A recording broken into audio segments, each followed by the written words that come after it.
Should officers who fire their weapon and kill a civilian be obligated to speak with investigators? It's a question that's been posed since the formation of the province's police watchdog 30 years ago. Right now, the rules say that officers don't have to speak, but there are renewed calls from critics who say they should be held to a higher standard. Everyone has a lot of procedural protections if they're a suspect.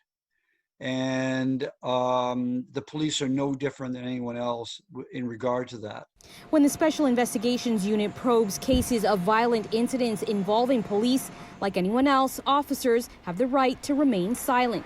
It's been a point of debate since the SIU was formed back in 1990, and the discussion has resurfaced in light of the case of DeAndre Campbell, a black man shot and killed by Peel police. The SIU confirms Campbell was tasered twice before an officer fired his gun multiple times.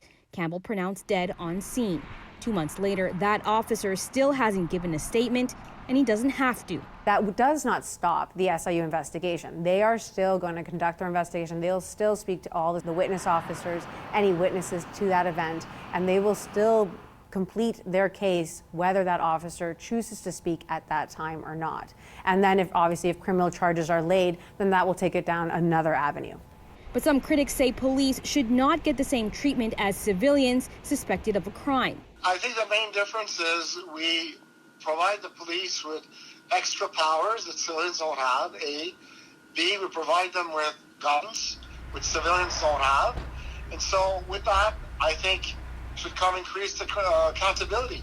Former SIU director and Ontario Ombudsman Andre Marin has criticized the oversight body in the past and suggests there are ways to increase accountability while still protecting officers' rights. You can have the subject officer compelled to give a statement, but it can't be used against him in court. Or if he refuses, then you don't allow him to carry a gun again because you don't know what happened. While subject officers aren't required to give a statement, those officers on scene who witnessed the incident are. But that raises more questions. What if an offending officer is alone? And are there concerns about asking officers to give testimony on the actions of their colleagues? Police do investigations all the time. I guess the difference here, though, is that the witnesses who are coming forward and being compelled to speak are the colleagues of the person who has discharged the firearm.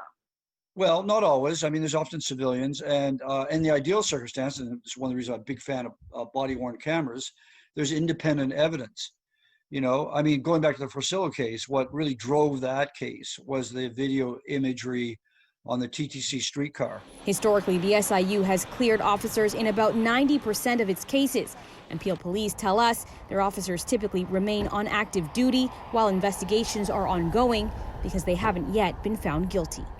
I should mention in the case of Regis Korchinski-Paquette, the 27-year-old who fell to her death from her balcony while Toronto police were in the unit, the SIU confirms that all of the witness officers and the subject officer will be interviewed.